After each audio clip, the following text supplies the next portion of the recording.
disclaimer, I'm an investor in Uhubs.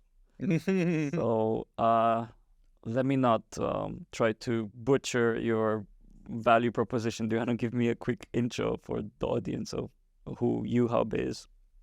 Yeah, thanks for having me on the show. I'm looking forward to the conversation. Yeah, great to be at Paddle's offices as well. It's pretty cool. Yeah, inspiration for your own offices? Totally, yeah. We were just chatting about SaaS stock. My memory of SaaS stock is walking into the main room and seeing like the massive Paddle stand, and Yeah, I think they had the biggest one there maybe. So yeah, they still own the expo floor. yes, yeah, and thinking, like one day Uhubs will be able to have that kind of marketing budget. Oh yes, yeah. Well, I'm rooting for you. I have a stake in it, so I'm rooting for you. I appreciate that. But you also have a really cool product. Do you want to talk a bit about what you do? Yeah, so like in simple terms, what we do at Uhubs, we've built a software that helps revenue leaders, so typically chief revenue officers, VPs of revenue, and VPs of revenue operations, build better sales teams. So lots of the solutions out there on the market, particularly in the sales tech, rev tech space, are very much focused on automation. I think the revenue profession has been a very early use case for GPT and generative AI. But we're doing something different at Uhubs. So we are building some of those technologies into our platform, but we're focusing on the humans rather than the workflow and rather than the automation of the role. So we believe at Uhubs that the future is going to be won by revenue professionals who are highly skilled, highly competent. We think that the revenue teams of the future are going to have potentially fewer people in them because of that automation. And all of these trends are sort of driving us towards an era of higher performance, higher capability when it comes to your people, your talent, your skills, your capabilities. So that's the part that we solve for. We help leaders get smarter about who they hire, who they bring into their teams.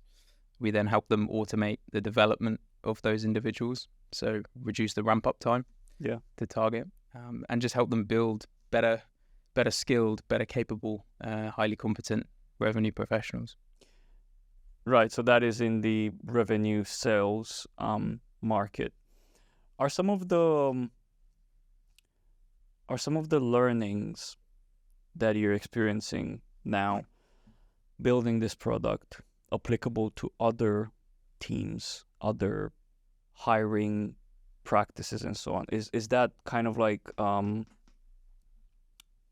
convertible into potentially some future products or something that you can carry on to additional, I don't know, services or anything like that? So basically, are you learning that, but actually this marketing team also kind of would need this type of onboarding intelligence and such? Totally. So, when we started the business back in 2019, I think one of the big assumptions that, or hypotheses we had going in, was that workforce development was fundamentally broken. So $67 billion a year is spent on training the workforce. It's a huge market, but if you look at that market, it's really dominated by a bunch of old school training and consulting organizations, some of which have been around for like 50 plus years. The reason we started with sales and revenue teams is it's really measurable. So, we wanted to start in a function where we could prove ROI and we could demonstrate how we were moving the needle. As we've gone on that journey, we started off with account executive teams. We then built out for sales development teams. We've now got customer success teams using the platform, account management. So we've expanded across the whole sort of modern revenue org. We're now looking at service teams is a really interesting one. So that kind of evolution's already happening.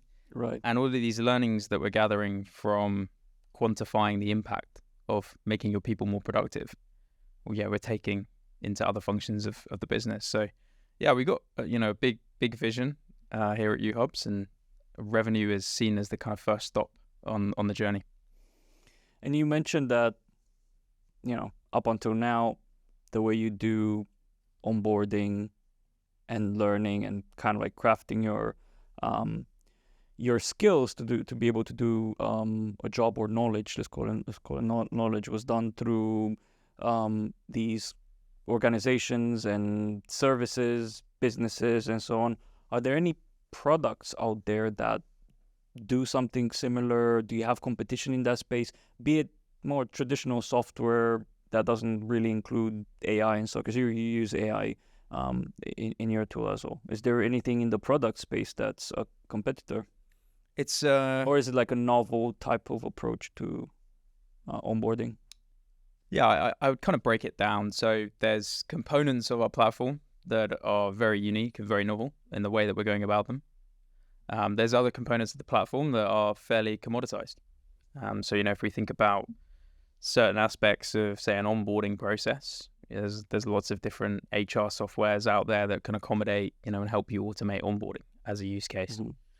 But if we think about the core differentiator of the platform that we're building, is we're actually taking a process that's been tried and tested by top consulting organizations around the world, which is, how do you identify what good looks like? So, I speak with revenue leaders every day, and the common question I get is, I've got 10% of my team who are basically carrying the revenue number for the entire organization. What do I do with the other 80 to 90% who are nowhere near? That's a real big concern and a big risk. Because then if your high-performing guys get a better offer or get poached by a competitor, then you've got a real problem on your hands. As a leader, you're way behind the 8 ball, as we say, and as they say in snooker. So, or pool rather. We see the unique part of what we're building at Uhubs is helping leaders answer that question. So it's using different data sources from the CRM system, from call intelligence platforms like Gong and Jiminy, as well as our own assessments automated inside of the platform to create that visual, help leaders visualize what does good look like. What are my A player salespeople doing that my B, C, and D players aren't, and then using that data to make recommendations to help them close the gap.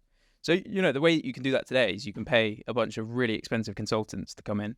I know because I used to be one of them in my UI days, and they will do that manually over a period of 3, 6, 9 months. They'll then give the exec team a roadmap and a 50-page PowerPoint deck. And we do it through a recurring platform. We call that human intelligence is what we're building. And were these services expensive for companies when, there still are, because they still exist, this consultancy, let me structure your onboarding and this and that, or they're expensive services usually?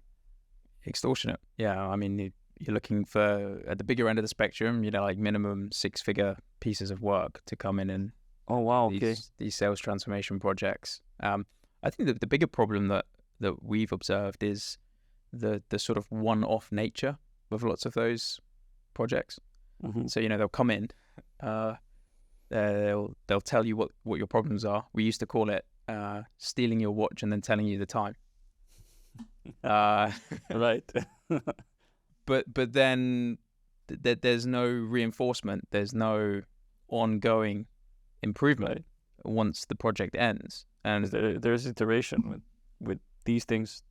I suppose a company would not just have the same onboarding process, and as the company evolves, as more people get on, things change, progress, the organization progresses, their products, their services that they sell progress as well. So does the onboarding. That's exactly what you're saying. Yeah, and not only onboarding, the hiring profile needs to evolve. Right.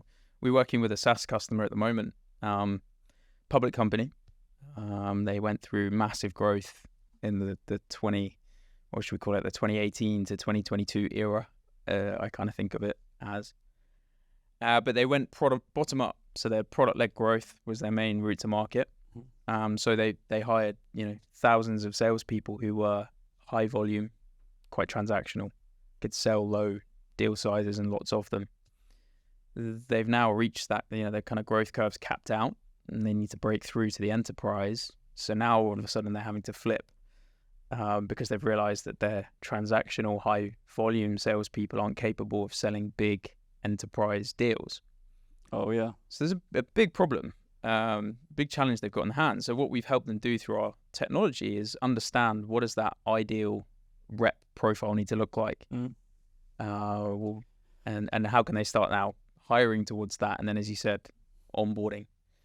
And is that when you say they're not capable, is it they don't want these reps usually don't want to switch to selling something else or selling to a different customer, or do they not have the skills? And is it a learning thing, or is it just, well, this is a different type of employee that we need to search for?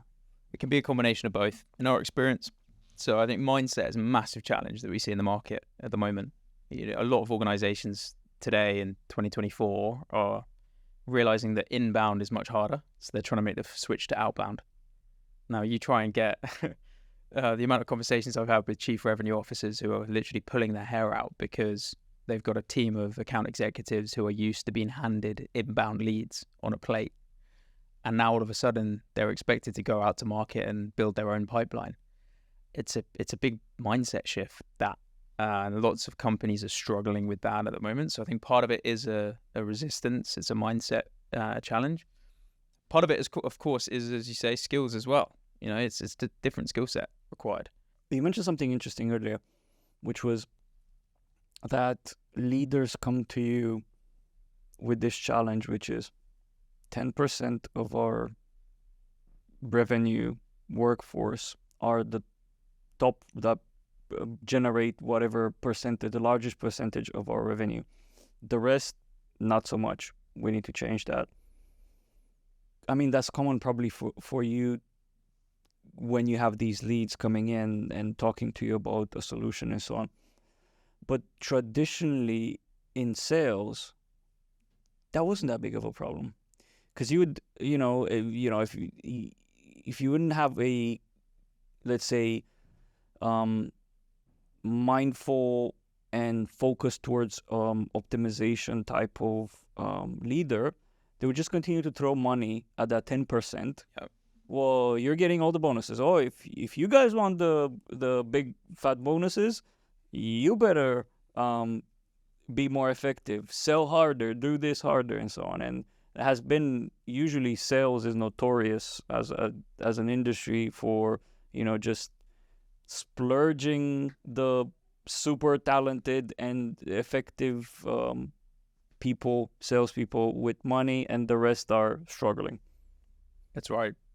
It's it's changing is our perspective and what we're seeing in the market. I think sales is one of the, should we say, one of the later functions to professionalize. I think it's come a long way in the last 5 years. My experience of building this current company, even when we started versus where I think the industry is now, it's come a hell of a long way.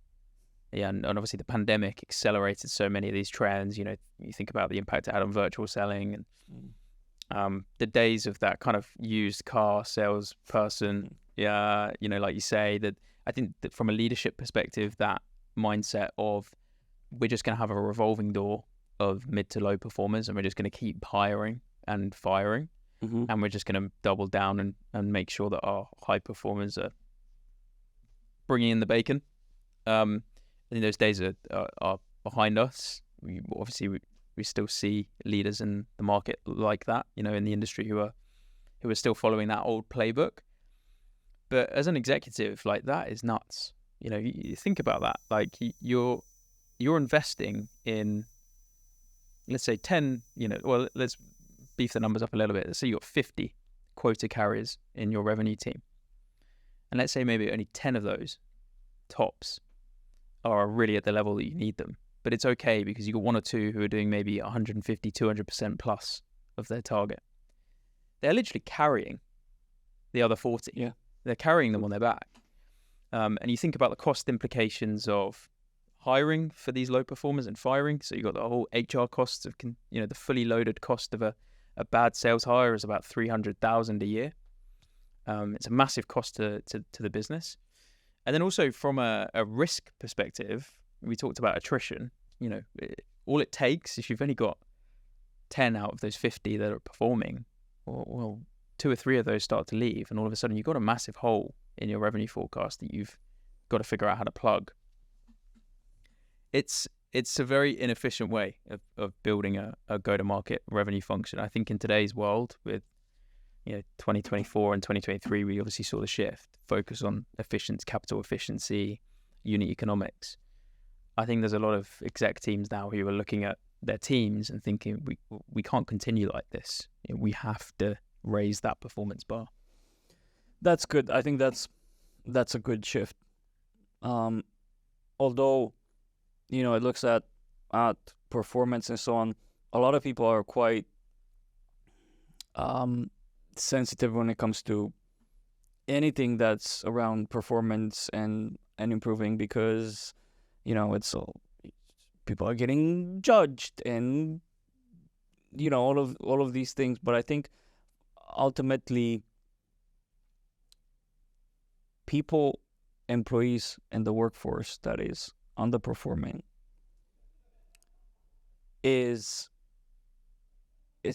a sign, and it's a suggestion of something. It's very difficult for me to put it in not sounding in one way or the other, in a sense. But I think people need to be helped in a positive, really good way. And if we have more tools, more practices to help leaders help their team, then we're in a good place, I would say.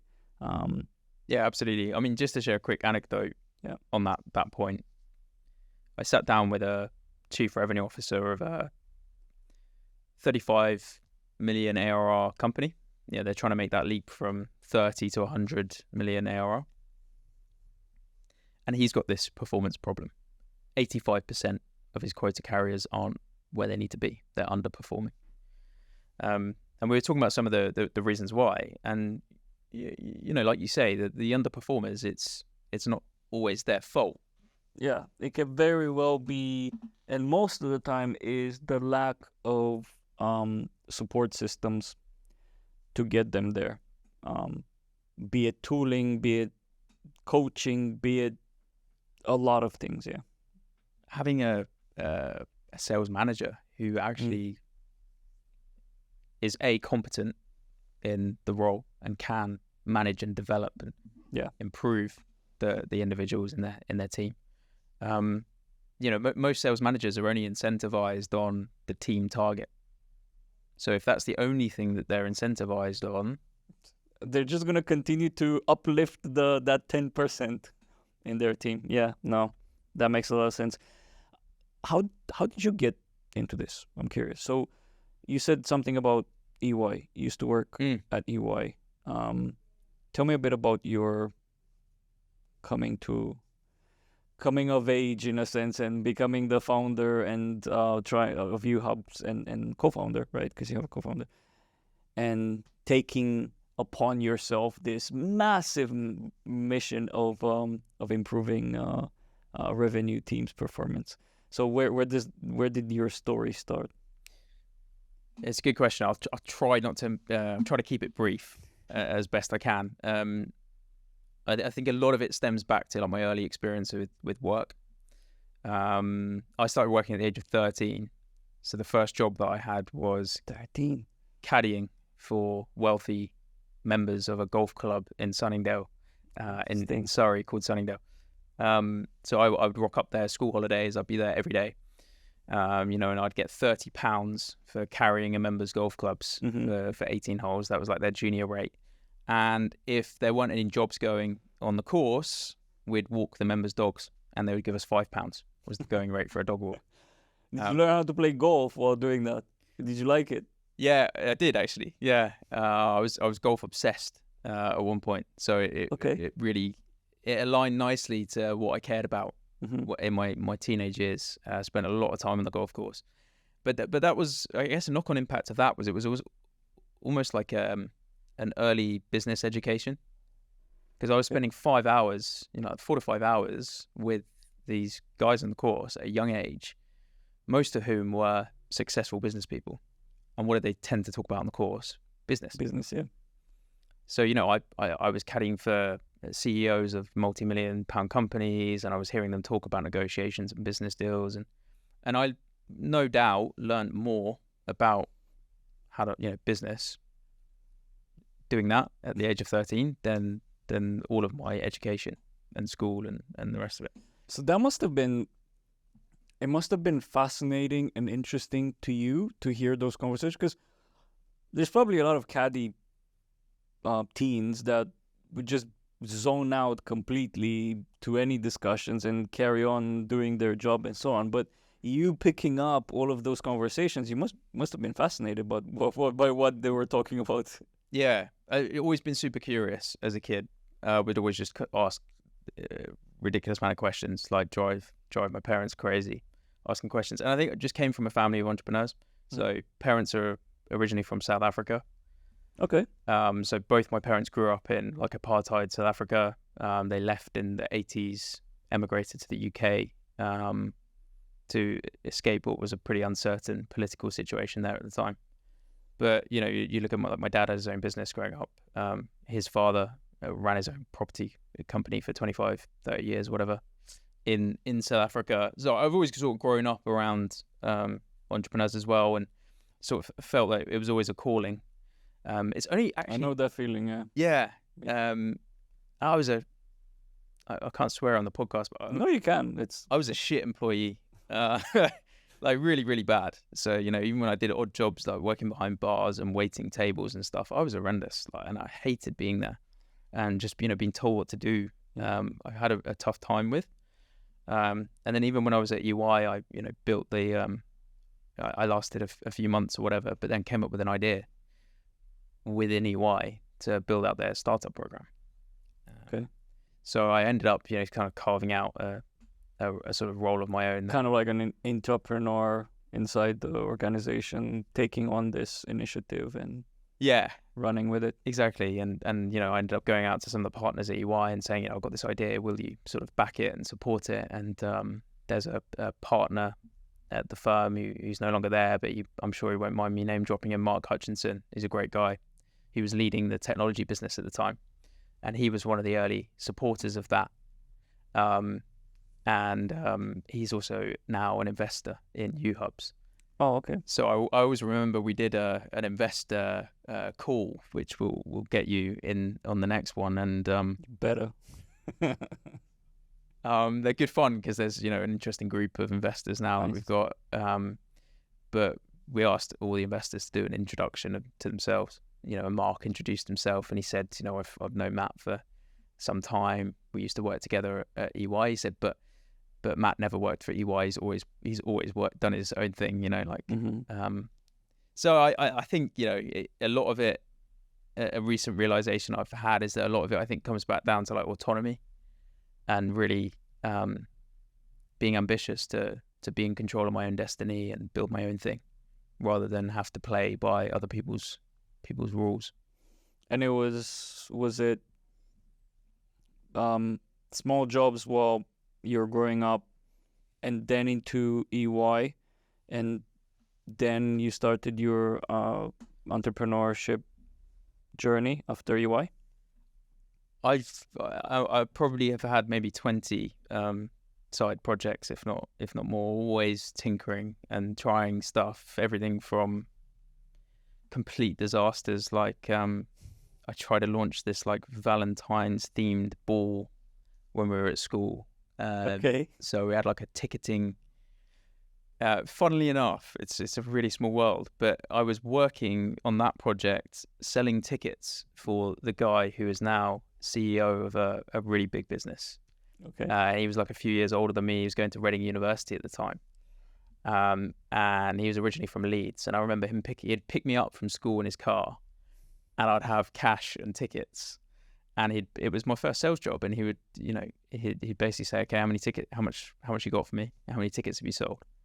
And tickets just weren't they weren't selling.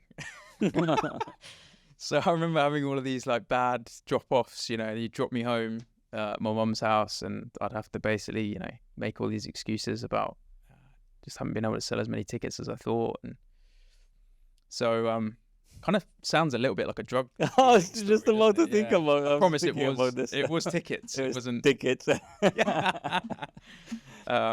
But I mean, and I remember the time in a story where, you might be. I've never been the salesperson, and when I was young, when I was a teenager, I took this very odd, dodgy job where we were supposed to sell these QVC like products on, go door to door and sell to people, discount and so on. Like after a day of going, like knocking at people's doors to try to sell them stuff, I'm like, I can't do this. This doesn't feel right to me. And this company culture is terrible. They keep you on the field to sell, and you have to do a certain quota to even get paid. So if you don't do that quota, you don't get paid for the sales that you had, and it was horrendous. And at that point, I'm like, no, this is not for me. Yeah, there's a lot of sales jobs out there like that for sure. It sounds quite similar to my ticket ticket selling days. Yeah. But I think that's the big misconception with sales, and this is something that I think a lot of salespeople who are early in their career struggle to get their head around as well. Is people don't, particularly in Europe, people don't like being sold to. Even the concept of words like pitch. Mm-hmm. Like I always have a problem with words like that in sales, because I think if you're having to pitch to people, then you're kind of going about it the wrong way. I think the big kind of secret to sales, and where I've had success in sales in my career, is you just got to really understand people and understand their problems. And if you can't help them solve their problems, then they're not a fit for you, and then you wish them in the most respectful way, good luck. But it's about finding people that have a specific problem that you can help solve, and then having real conviction that you can solve that problem, and then finding the best solution to help them solve it. I think that really is what sales is. So basically, turning that on its head and positioning it as and not only positioning, because that's a reality as well, but vocalizing it as, you have a problem and I have a solution for your problem, rather than, hey, let me show you this shiny thing here. And you mentioned pitch and pitching and the connotation that it currently has. And do you think that this is just in Europe? Because I feel that pitch, at least in America, and I don't know, I'm not American, so our fellow American the listeners of the show, listeners can approve or disapprove of what I'm saying, but pitch feels more like, hey, let me pitch you, like kind of like pitch me, bro. That word is a bit more used as an opportunity. Let me pitch you this, right? I have an opportunity for you. I don't know if that's the case, but most of the time the context that I had with people in US has been as a positive, as in, I'm giving you an opportunity, more than hey, I'm pitching you because I'm like trying to get something out of you. Yeah, I think that's fair. The culture, I mean, it's been so well documented, right? But culturally is so different. Two sides of the pond. We're doing a lot of business in the US now, a percentage of our overall revenue, and it's I think there's a lot less friction to doing business in North America, in my experience. And I haven't had like decades and decades of experience selling into the North America, but just based on our experience in this business alone, I'd say so. The cultural nuances in Europe are very severe. Like, the difference between working with a Nordic customer versus a customer in Germany. There's a lot to wrap your head around, and I think it's very difficult if you haven't got local boots on the ground in those regions in Europe to do business. Whereas I feel like in North America, I've got a North American customer we've been working with recently who puts on an English accent every time I join a call. and makes jokes about Right. British humor, and it's funny. So we're talking about like Monty Python and like British comedy, and it almost I think it can actually help with sales in North America. That's my experience anyway. I see. I want to get back to your failed mini projects and so on. That's where the juicy parts are. Tell me more. Tell me what else did you try to start and it crashed and burned?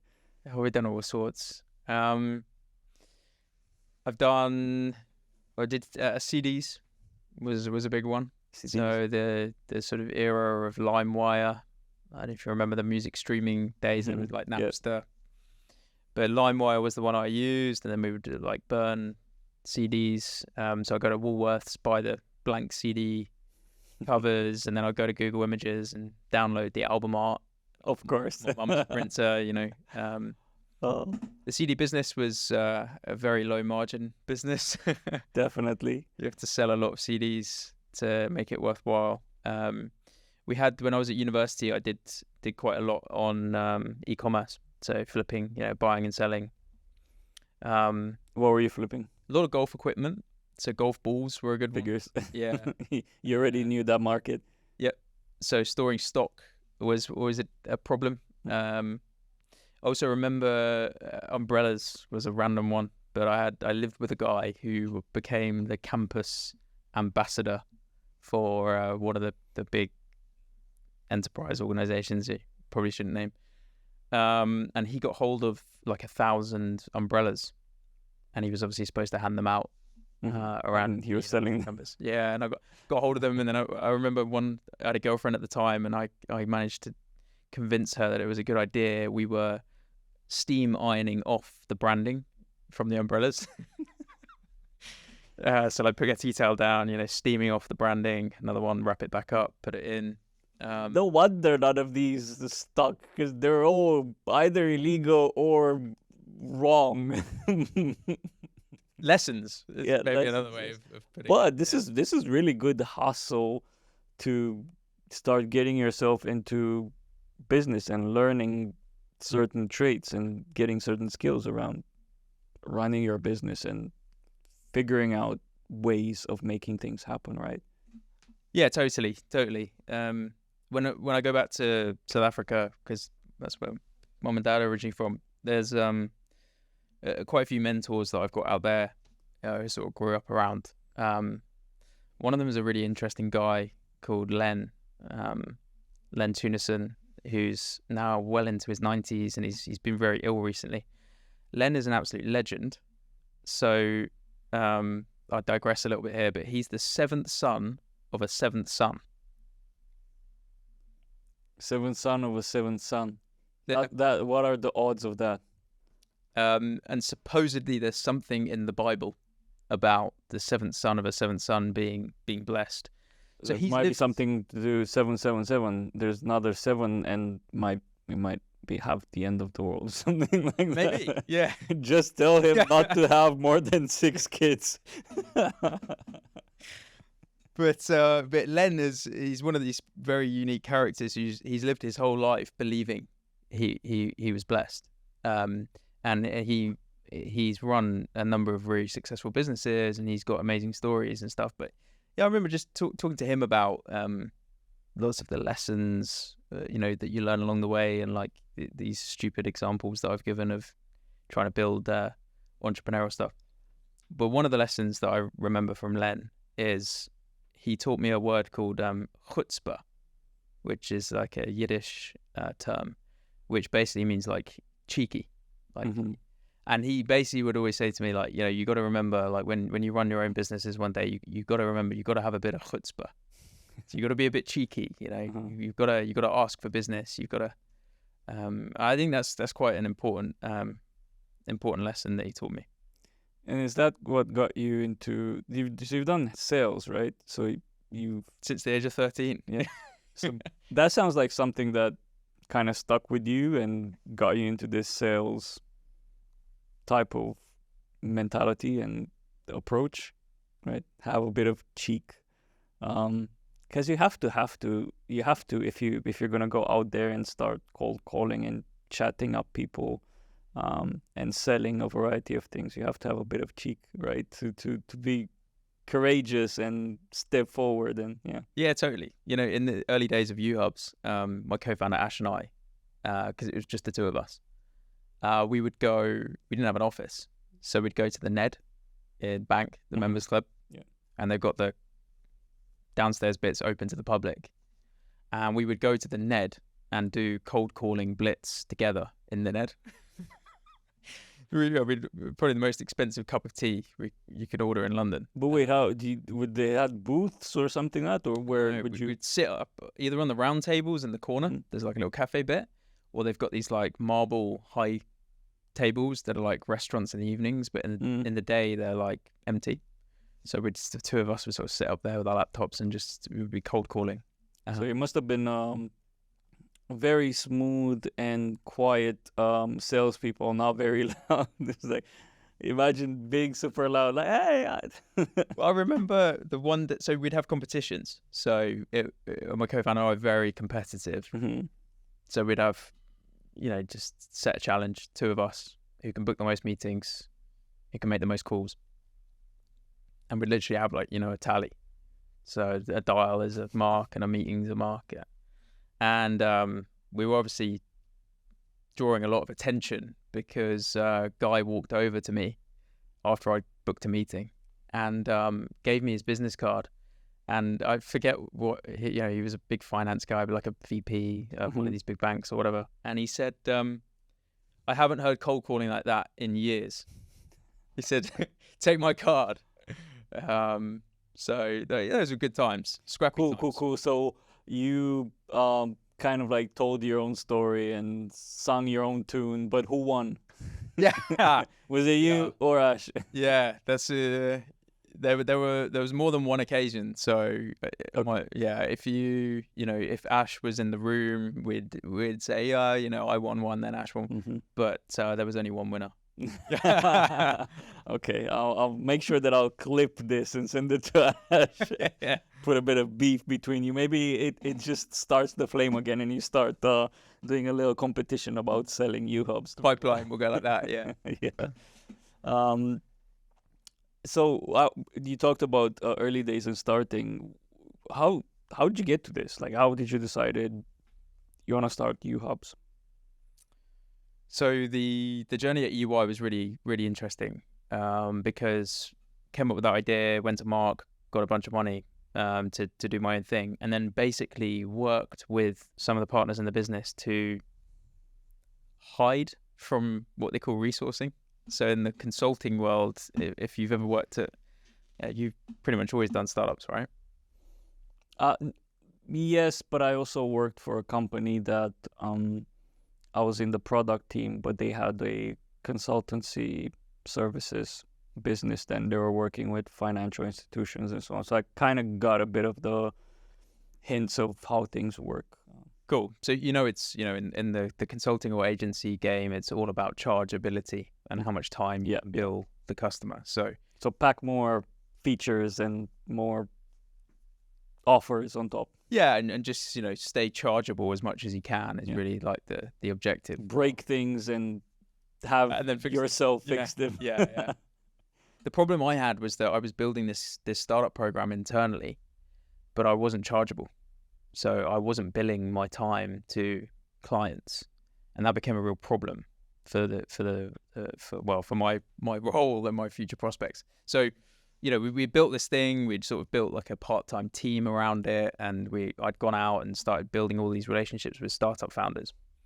But I needed the support of the other partners in the organization to basically shield me so that resourcing didn't keep coming after me saying, who the hell does this guy think he is? Like, he hasn't billed any time to any clients for 3 months or whatever.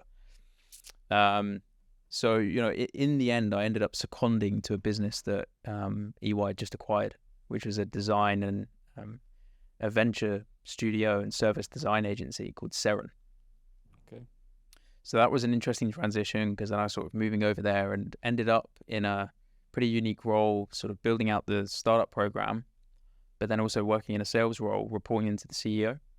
I actually had two bosses at the time, both got fired. So I reported to the CEO for a bit. New boss came in, he also got fired, so I ended up reporting back to the CEO. Wait, did they got fired after the acquisition, or was it like a deal, or was it like, okay, you're not a fit, you're out of here? So you got to work with them basically. Got to work with them, but for numerous reasons, yeah. But two bosses got dismissed. So great learnings during that period. Like, got to work with some really awesome clients, but networked the hell out of the London startup scene.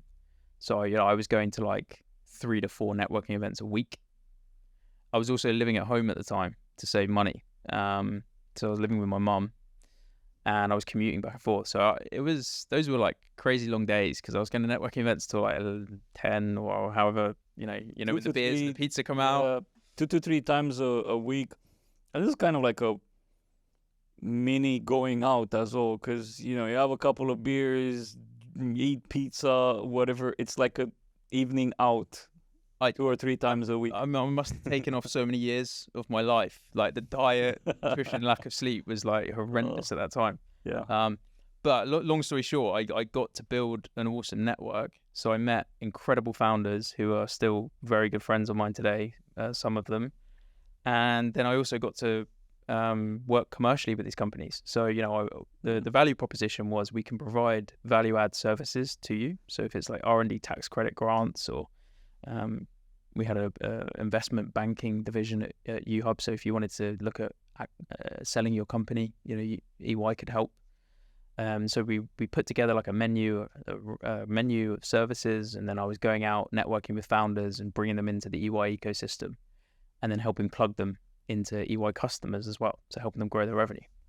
And it was that part that gave us the inspiration, because it was working with these scale-up businesses, got a front row seat working with some awesome founders that built amazing companies. But go-to-market was always the problem. There was hiring and firing in the sales teams. There was lots of turnover. And the key barrier to raising the next funding round or exiting the business was always typically around revenue, right? So we leant into that, and we're like, well, what's going on there? Why is that such a big problem for businesses?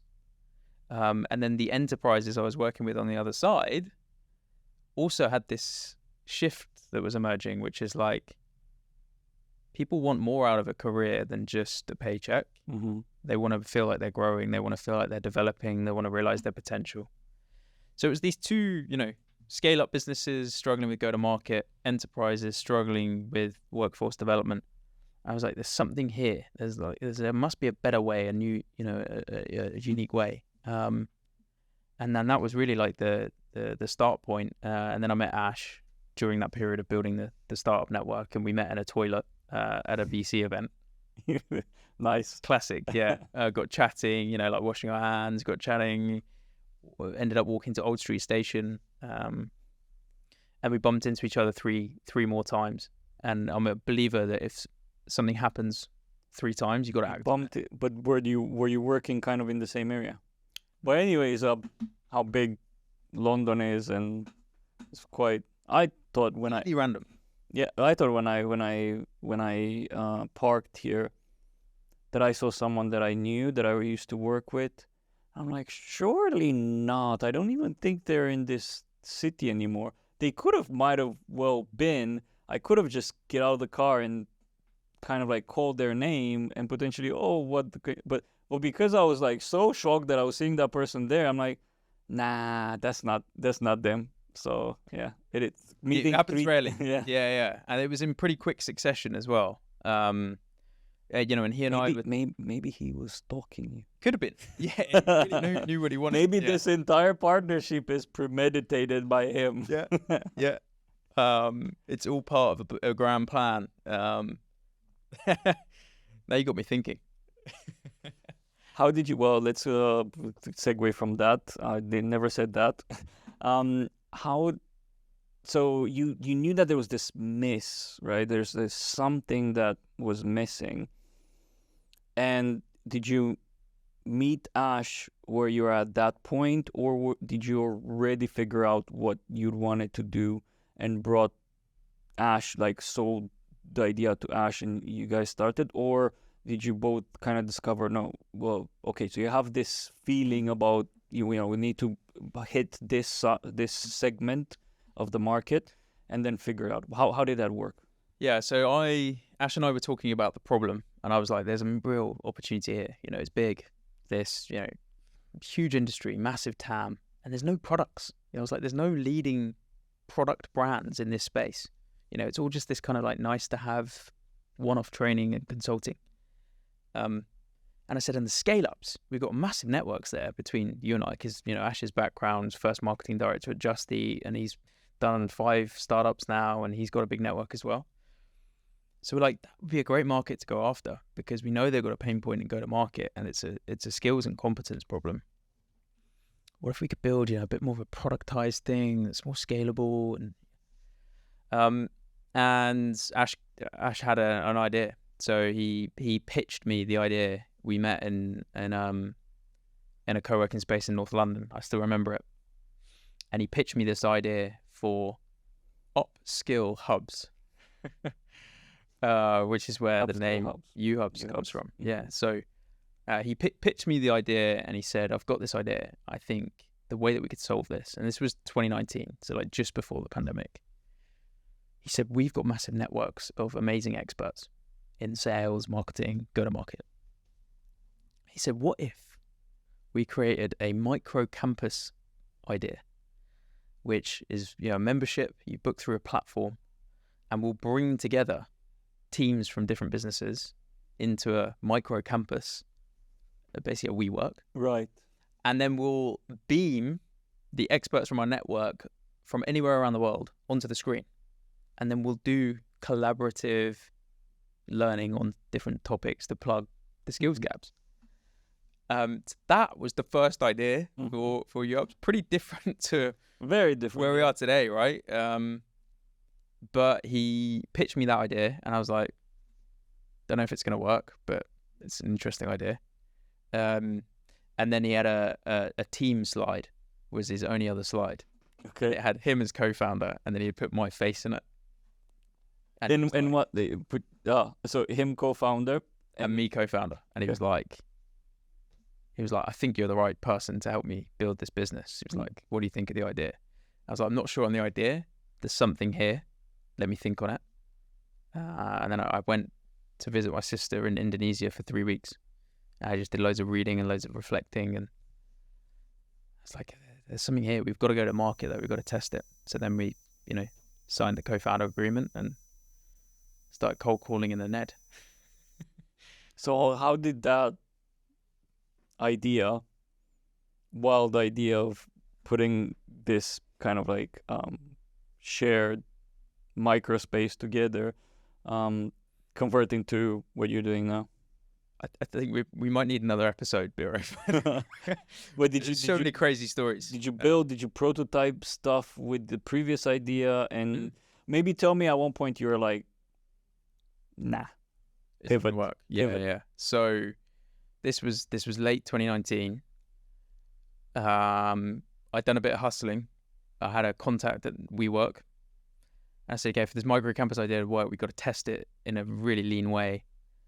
Let's get some meeting rooms at WeWork. Yeah, WeWork's got cool space. They had screens. It was like, you know, WeWork was flying at the time. 2019, it was still free beer, and you know, so we could create this kind of social learning concept through it. And and then we just basically would build up a mailing list, and we were cold calling companies. We were getting their team members to come, and that process was incredible for gathering data, because we built up a data set of potential users. Yeah. We then ran a number of different experiments to get them to pay. So we started off charging a consumer subscription, which I think was about $18.99 a month. What's a consumer subscription? So they would pay themselves. So they would pay Uhubs £19 a month, and they'd get access to our platform, which was an MVP that we built on Webflow with a third party. I mean, Webflow is pretty cool nowadays. So yeah, great product. 2019, not so sure. So costs. Ash and I put like a bit of money into the business each to begin with, but the cost to get it off the ground was literally less than £1,000. Yeah. We hacked the website together ourselves. We put in a third-party plugin booking system, so you could click. I mean, the UX was awful, but you could book a class with an expert, reserve your seat, and then our back end was Eventbrite. So Eventbrite would confirm the guest list and send details of the venue and where it was and stuff. But that's how it's supposed to be, at least in the early days, right? You shouldn't be spending more than two grand on launching your MVP, with no code and all of these things. If you don't have money, if you have money, if you go and say, hey, I have this great idea, no revenue, no beta, no proof of concept, nothing. I just have the idea. Yeah. If you're lucky enough to get funded, or if you have a ton of money in the bank account, then you can definitely invest. But it doesn't really make sense to launch something and put tens of thousands of dollars into building the MVP. You should validate the MVP before you launch and have some confidence in what you're launching. But I mean, I feel that if you have money to spend, it's worth spend in other ways. You know what I mean, like sales and getting leads and so on, rather than building something bespoke. We have so many options nowadays. I think in 2019 it wasn't that much. Webflow was something that was just coming up. But yeah, I mean, you should be proud of that. Okay, that you started it with $2 grand. If you came to one of our micro campuses, you might have a different opinion. But it wasn't about. Also, it wasn't about potentially about the tool. It was about these campuses that you're creating at the end of the day. So, like, if I see value in what you're proposing as the membership and so on, I might not look at this button is like that or this UI is like that. If you're selling something that appeals to me. And it was really, really lean, and it was just Ash and I, and we got. I'm trying to remember what level of traction we got to. I think we got close to 50 people paying us. Okay. So we got to about how much were you charging? £1,000 a month. So yeah, we were charging call it 20 quid a month. Okay. That's not bad. User. How fast were you able to generate those subscriptions? Within like 2 or 3 months. But then it stopped. And then people would come and love the uniqueness. Because bear in mind, this is pre-COVID, right? So Zoom wasn't like massively adopted yet. Like everyone was still working in an office. The idea of coming to a communal space with people you didn't know, networking, and then having an expert from Cape Town or Australia sharing their wisdom with you about how to run a sales playbook or how to do X, that was pretty unique. So yeah, we were making some noise. I think the reality is that business was never going to work. The unit economics sucked, and the offline aspect of that business was a shambles. Like the amount of things we'd have to do behind the scenes to get it live. I'll tell you a quick story. Go for it. That comes to mind. We had one time where the expert got stuck in traffic. So we had and we did multiple campuses. So we had one. We even did one in Stockholm once as a test. So we did one in WeWork Stockholm. We did one in London. 2 campuses beamed up to one expert who's joining via Zoom, and he's in the back of a taxi. Wow. So did he do It was a nightmare. The session from the cab? He did it from the cab, and then everyone in the campus was like, we're watching a guy travel in the back of a taxi. And then he's like arguing with the taxi driver, and he forgets to mute himself. And we're like in the room being like, oh my God, this is a horrendous experience. And it's especially if you had members that already participated in some of the other campuses and they're great, this is like a bit cringy. It's like, oh, well, it just happened. But if you have a lot of people that are coming for the first time and that's what they see for the first time, now cancel and give me my money back. Exactly. Yeah, exactly. And there's a learning in there, right? Because when it comes to like training, if you deliver training for the first time to somebody and they have a bad experience, you're done. Like that Yep. reputation is gone. Yeah. They think you suck. True. So we had all of these learnings. I mean, that was an absolute shit show trying to run that business. And then obviously, you know what is funny about that though is there was an Israeli competitor who raised a 2.5.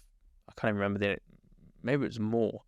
They raised a big seed round from a UK VC, who I can't remember who it was, but they were doing exactly the same thing. It was called Jolt. I still remember the name of it. Jolt. Jolt. Yeah, they raised money. Very familiar. Yeah, they raised money. And the other companies there are called Jolt. There's another SaaS business called Jolt, but it wasn't that one. It was if you look hard enough, I'm sure you'll find it. Now I'm curious. They went out of business. The business model it just didn't work. Yeah. But that also tells you that some VCs and investors just put money in anything. It was wild times then, right? Anything that walks and talks. I mean, I've seen so many. Like, even you're talking about WeWork. Like that entire thing. Like, how could you not see that this is not gonna go anywhere? Just by someone saying, yeah, this fancy technology, so it should have some. It's great when people can talk the talk, but you'd also have to have some sort of walk the walk to prove that. There's a lot of debate at the moment, isn't there, across the investor community. I follow, some sure a lot of the same guys and girls that you follow, and VCs talking about, a tech-enabled business versus a true tech business. Well, yeah, WeWork's a great example, right? A real estate business that was invested in and valued as a tech business, but there's no tech. So, what, a membership portal? That sounds like more towards what you're doing. Campus, yeah. But clearly that didn't work out for you, and I'm curious, how was that? Like you said, it's a long story, but at what point you had that aha moment about Uhubs? So because you're clearly now on the right path, and you've done you had an amazing progress and so on. So you had at that point an aha moment. Was it also an aha moment? Because some people don't. They just gradually transition to something else.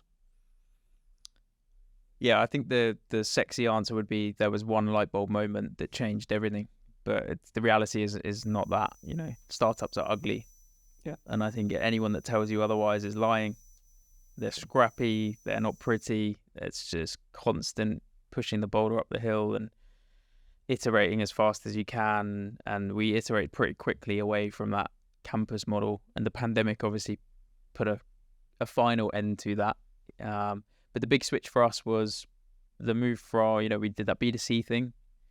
We got some subscribers paying us there, but it was unit economics didn't look good. High churn, very low LTV.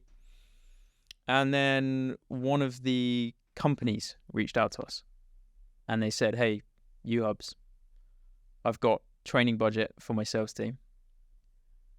I haven't seen anyone doing anything different in the market to improve the productivity of my guys. Come in, and if you can improve the productivity of my team, I'll pay you." And off the back of that, we did a deal to do like virtual on demand. So we had like kind of on demand. We were like upload into our evolving platform some on demand content, and we'll do a bit of live stream sessions as well. And we signed like a 10K deal. Okay, so basically, you pivoted into a services consultancy business. Yeah. And for how long you had to do that? So I would say that was pandemic. That was us for the next 6 to 12 months, building virtually from my mum's kitchen. Couldn't leave the house. Weird time. But the validation and the experiments we'd run, and just the honesty that we had with investors at the time, that was enough to get us like a family and friends round. So 2020, we raised £150,000 to enable us to, go full time and actually hire our first hire for the consultancy stuff. consultancy, but we're building the product in the background. building a product. And I suppose that was your knowledge that you had, and that you were helping companies through the consultancy bit. You started packing that into a product proposition. Exactly. Okay. Yeah. I mean, there were loads of aha moments along the way. I think one of the big ones was taking the assessment approach that we'd used in the consulting world and trying to productize that. So I built an MVP of an assessment survey where we would ask a bunch of questions and then we would score sellers on different competencies. So we would have competencies like, negotiation, communication skills.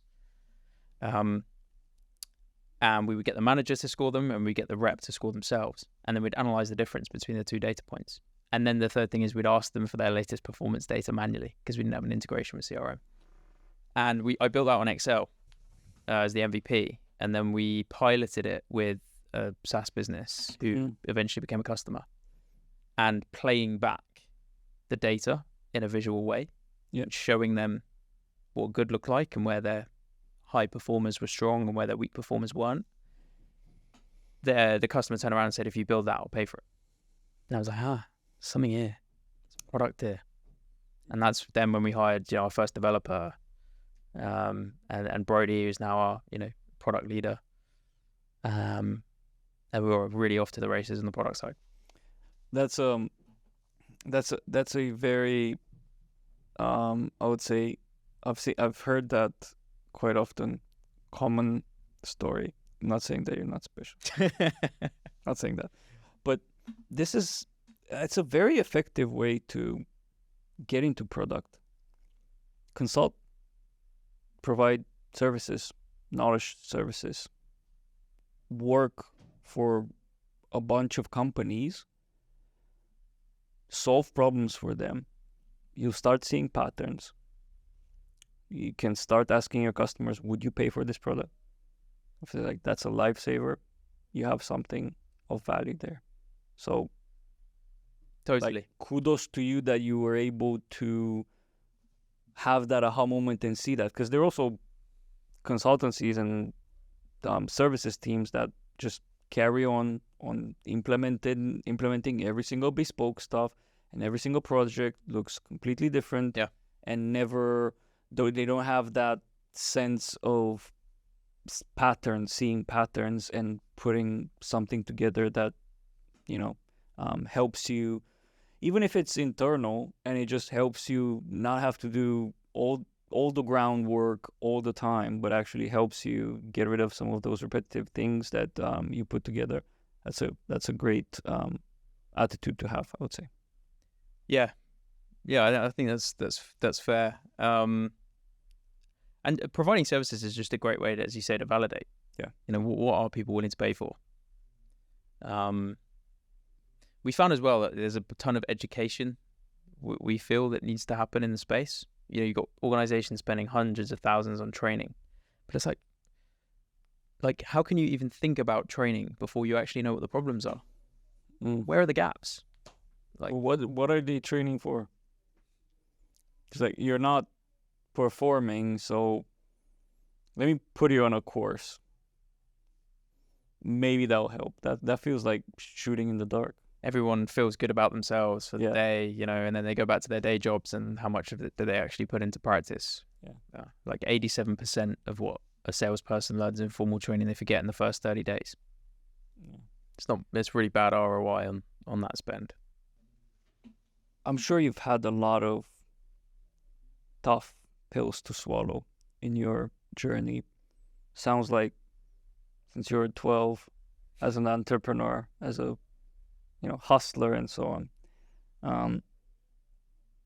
Have you ever thought of, retrospectively, of what was that one moment where you had the biggest tough pill to swallow, in a sense, moment of your career so far? A realization or on revelation of this, and I realize I've always thought that things were different, and I'm not happy. Wow, yeah, that's a great question. We're getting deep now. Appreciate it. Towards the end. I did the last year. I did executive coaching for the first time, which it was new to me. Never done that kind of thing before. So I did a sort of structured program that I'm still finishing up at the moment, actually. And that has been very transformational in terms of sort of holding up a mirror and shining a light on the limiting beliefs. And there's been so many challenges. Yeah, I mean, you know the journey, right? You lived it. So every day there's fires to put out. Some are just bigger than others. It's quite hard to pick one moment. I think if I was to choose one thing, it would be coming to the realization that doing more doesn't always get you further. So I'll break that down. My mentality has always been push harder, never give up, just never say die, keep going. And leading founder-led sales in recent years,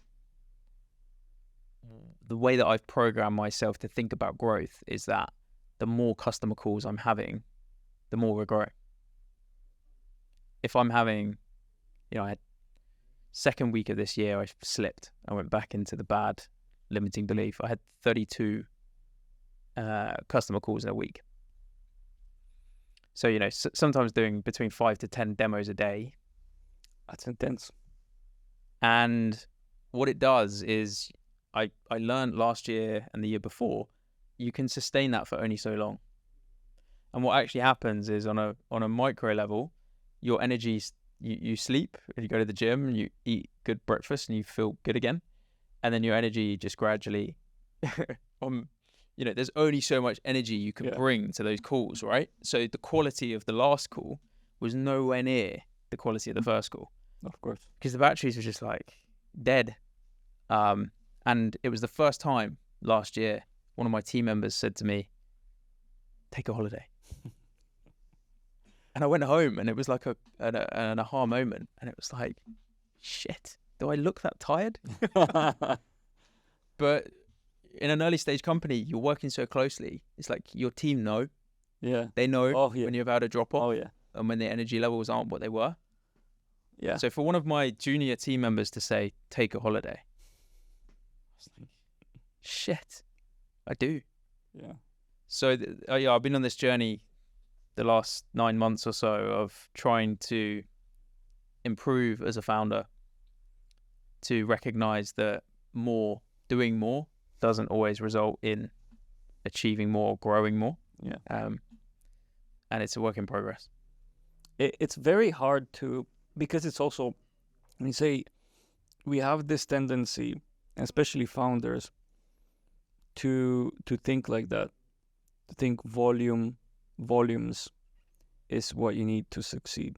If you grind harder, if you sleep less, if you do more calls, then you're gonna win. And it's a very tough pill to swallow, to realize that there's a lot of things that are out of your control. A lot. And especially for someone that's quite, like for me, ADD and have FOMO and can't stand still. And as soon as I feel like things are going like this, that I panic and I need to push it. Mm-hmm. It's very hard to realize, like, sometimes you just can't be the master and the driver, and you just need to let things to take course. And it's a bit of luck. It's a lot of work. It's a bit of luck, and it's also being self-aware. And actually, I was having a conversation with Ifti here before you. And we're talking about what some founders, the reason why some founders succeed is that they know when to give up a certain activity or task and pivot, do something else, try something else, move into a different direction. And again, it's very hard because you think of the sunken cost, right? When you reach a point, it's like, but I put way too many hours in these calls. I can't give up now, right? I can't do something else. I can't do less because look how much effort I put. If I slow down, all of that might be for nothing, right? So you sink even more effort and time into it. So the sunk cost fallacy is, it's something some people think when they think of that term, they think project management and budgeting of projects and so on. No, it's pretty much you as a individual, your time, your money, yes, but also your mental, physical well-being and so on. And I've been also in a moment where I just destroyed my physical health because I wanted to build the next thing, and I was like, but I'm already terrible at sleeping. I'm extremely skinny. I'm very tired. That already happened. I can't back down now. It's like carry on, or and achieve that and succeed, or vanish in thin air after not being so. And that's the thing that I was going down the wrong path, and you have to know when you might need to just pivot or rethink your approach, especially if you work that long. It's 10 demos and calls a day and so on. Another thing that was just a lot of volume. There's another thing that I was just talking here with Ifti is like the decompression period. When do you decompress? Like if you're always on with your day stuff and with just grinding, when do you have time to step back? Because you just go home, collapse, wake up the next day and do the same thing. And if you don't decompress, how would you even know that you might need to slightly adjust this and pivot here and doing that? Because you don't have that kind of like not zooming out at any point. You're not zooming out. Well, I'm glad that you got to that realization. I think that is a very big, tough cookie to really understand and be happy with. Not happy, but like content with realizing that volume is not always the best thing. Totally. And I think just to give a personal experience, an example from my experience, the outcome is often worse when you try to force it. Yeah. Right. So last year I was trying to close a deal. It's ridiculous. It sounds like a ridiculous story as I'm saying it to you, right? I was going with my girlfriend to Glastonbury Festival, first time. I've been trying to get tickets for 10 years or whatever. She was excited. I was excited, Partly but also excited. just thinking about this deal and was trying to get the deal closed. Thought I could get the deal closed just before Glastonbury. Ended up taking a laptop with me to Glastonbury. Getting on the train, that was it. The call got pushed. So I thought in my head, I can do the call from the station, then put the laptop away, get on the train, go to Glastonbury and take a few days off. The call got pushed. Now, like an idiot, I agreed to doing the call later. But I was just so in this mindset of, got to do it now, got to get the deal done, got to do more if we want to grow. And ended up having to jump off the train. Not literally when it was moving, but get off at an earlier stop, go into some random village in the middle of nowhere in England and find a pub that had horrendous Wi-Fi and buy like a beer that I didn't really want, that was like warm and flat, to use the Wi-Fi. And we were the only people in there. And my girlfriend was like, this is ridiculous. And I was moving around the pub trying to get the Wi-Fi to work. Because of the bad Wi-Fi and because the pub landlord got fed up of my shout, because I talk loudly as it is when I'm on a video call, really loud, got so fed up he went and turned the jukebox on. So the prospect couldn't hear me and the call was horrendous because the Wi-Fi was bad, background noise. We didn't win the deal. But I obviously only would, find that out weeks later. But I look back at that as like if I don't learn from that, like that was so stupid. I didn't have to cram that call in then. I could have just rescheduled it for the following week. Like, what's the big deal? And we might have won the deal. I would have been in a much better shape to do it. When you're trying to force something and you want it that bad, when you're really trying to do something, it doesn't always come off. I think there's the law of attraction. You need to actually just kind of step back, like you say, and let the universe run its course. Very valid, and I completely agree. And sometimes it happens, sometimes it doesn't. Sometimes you feel like you're super prepared, and it doesn't. Like at the end of the day, we that's the thing that was mentioned. We can't control absolutely everything and be the drivers of everything, because otherwise we would have to be the masters of everything, right? If we would, of our customers, the bosses of our customers, the bosses of our relatives, the bosses, in order to be able to control everything. And then you become a tyrant of the world, right? Right. That's so you can't really control everything, so we just have to be okay with it. And sometimes those no answers is just because context that's nothing to do with us. Yeah. And you might not know that, and you just have to accept that things happen, and not beat yourself up. I think that's why I'm not a good salesperson, because I beat myself up every single time I get a no or a rejection. So I'll keep to my other dealings and not get into sales.